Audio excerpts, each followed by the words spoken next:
Hey, so in this video, we're going to go through the exact KPI I overlooked as an agency owner that I didn't really look into until I built my software company that helped us last year 3x our amount of revenue. My name is Jackson. I've run an agency called Greenwatt for over 6 years.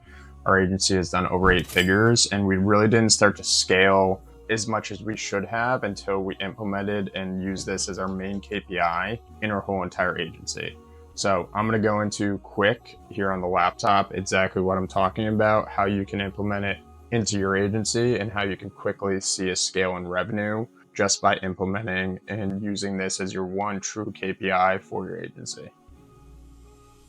This is usually used in software, but churn is a huge thing in agencies. I really, until we built our software company Actionable, did not pay attention to churn.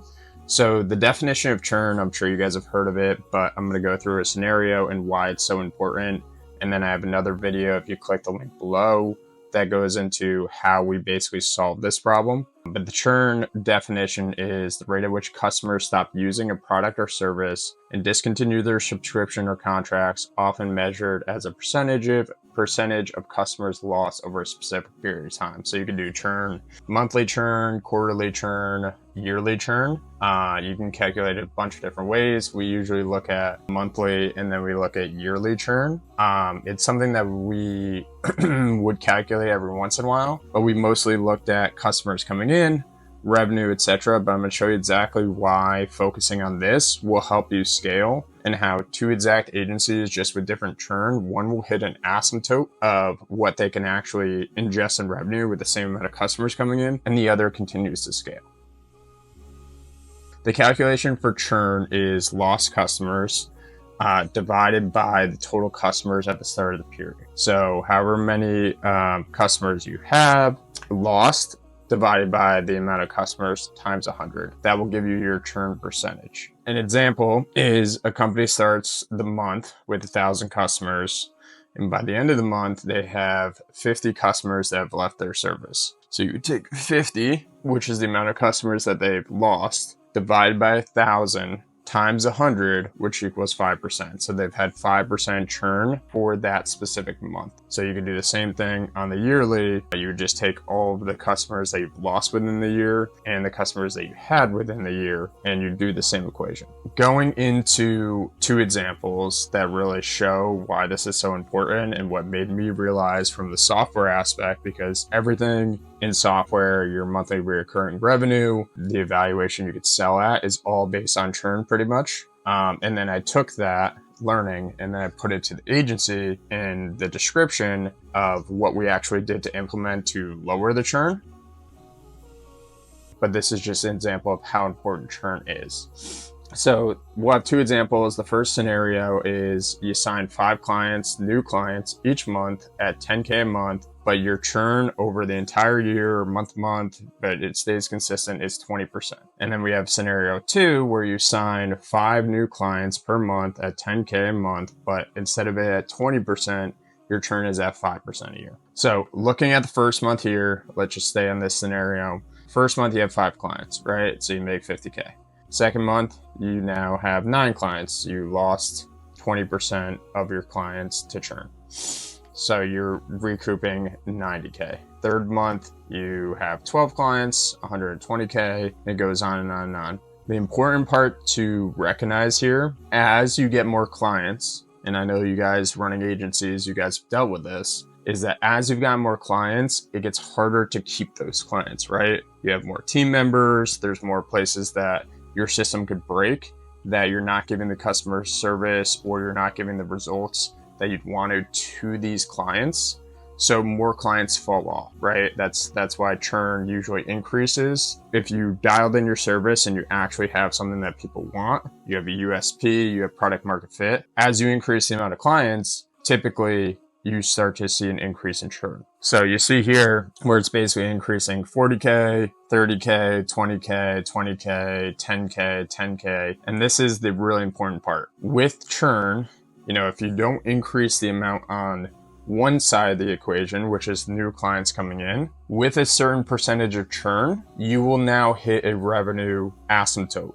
So there you will stop generating new revenue. And this is something that plagued our agency for a long time. So you could see that in this scenario, you basically asymptote at month 10. So if you're not signing more clients than the 5 and you're not reducing churn, you will be capped with your pricing. And obviously you're not changing your pricing, or you have upsells for lifetime value, or you guys increase the ad spend, or if you do pay per lead, what you're charging for leads or how many leads you're sending, you're going to asymptote at 210,000. So in this scenario, you signed 60 clients over the year, but you lost 30, and your total revenue for the whole year is close to $2 million, $1,930,000. Now, if we look at scenario 2, and like I said, I have a different video that shows exactly what we did to implement. We actually reduced our churn by 57%. So it was around like 11%, and we got it down to like 4%.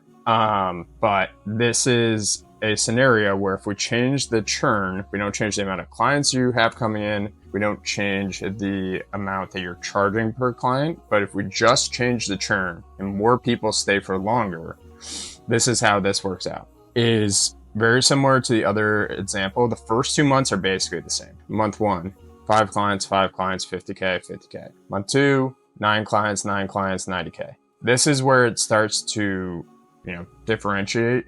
You get to month 3. So in month 3, you keep an extra client. So you have 130K. As you go down here, you could see that the delta becomes bigger and bigger, right? Because you're keeping these clients, they're paying you longer, and you're adding more clients. So you're keeping the clients that you're signing, and your other clients, your total client count increases, and then your total revenue increases. So as we go down here, you could see in the same scenario, there is no point at which this asymptotes. You could also see here that the delta between these two amounts that I said in this scenario, the amount of money that you're making per month stays at a larger portion, right? Because down here, it got to 10K a month, right? Up here was like 40, then it was 30, then it was 20, then it was 10, and quickly it compresses. Versus here, you can see 40, 40, 40, 40, now it's 30, 30, 30. So you're elongating the time before you hit that asymptote, right? Because in both of these scenarios, at a certain amount of time on scenario 2, even with that amount of churn, with not more customers coming in, your business will hit an asymptote of the amount of revenue it can do,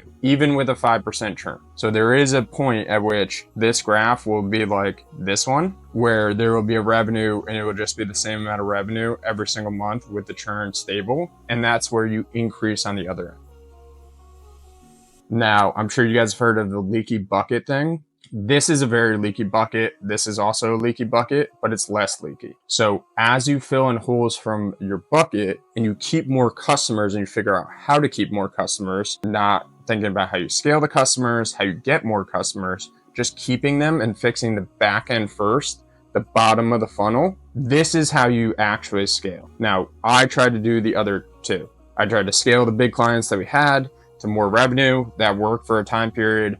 But then obviously we hit an asymptote. I tried to get more clients and we'd run more ads, we'd do more outreach, again, increase the bottom line. But at a certain point, it asymptote because we just had this leaky bucket. So once we figured out, hey, listen, this is where we need to focus on, when we did the other things, it was like multiplying the actual end result. So when you get here, if you look at scenario 2, there is no point at which it asymptotes like here. Eventually, if I continued to do this graph, you would see it would asymptote farther down in the future, but in this scenario, it doesn't asymptote over these. So in this scenario 2 with 5% churn, we see that you make almost more than $1 million more in revenue over that year. Additionally, you sign 60, right? They're both signing 5 clients a month each month, but you only lose 18. So you end with 42. Another big portion of this, which makes it so that churn stays more stable, is the more clients you have, the more diversified you are in your actual client base, the less that losing one client is, first of all, going to affect churn